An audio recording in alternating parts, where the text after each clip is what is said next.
Mapagpalang araw sa inyong lahat. Ako nga po pala si Ashley Nicole Lanticara, Section Iris. Narito po ako upang magpahatid ng isang maikling impormasyon mula sa propaganda noon versus fake news ngayon. Ano nga ba ang propaganda?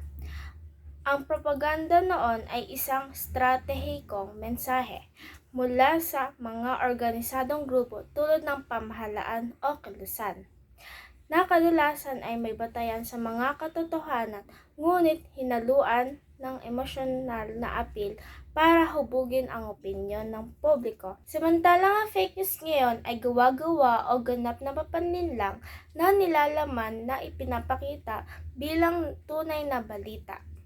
Walang batayan sa katotohanan at ginawa para linlangin, makakakuha ng clicks o makamit ang kapakinabangan. Sa buod, ang propaganda noon ay maaaring may layuning mabuti o hindi, ngunit may bahaging totoo.